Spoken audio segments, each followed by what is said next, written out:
انجمن تاجران قبولہ اور معززین قبولہ نے اپنی مدداب کے تحت شجرکاری مہم کا آغاز کر دیا۔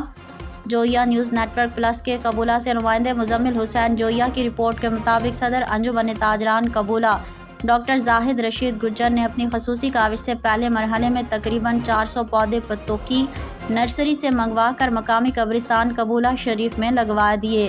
اس موقع پر انہوں نے کہا کہ الحمدللہ انجمن تاجران قبولہ اور معززین قبولہ کے تعاون سے شجرکاری مہم کا یہ پہلا مرحلہ مکمل ہو گیا ہے۔ اس کے بعد انشاءاللہ قبولہ کے تمام قبرستان میں باری باری پودے لگائے جائیں گے۔ شجرکاری مہم کا آغاز سابق وائس چیئرمین قبولہ چودھری اکرام گجر، سید نادر شاہ، فائنانس سیکرٹری انجمن تاجران قبولہ عبدالجبار گجر، اشفاق سلیمی، سینئر صحافی میاں طاہر رحیم موہلہ، سید کلب شاہ، سینئر نائب صدر انجمن تاجران قبولہ الیاس بھٹی، حاجی شفیق احمد، نمبردار محمد اسماعیل اور دیگر معززین قبولہ نے پودے لگا کر کیا۔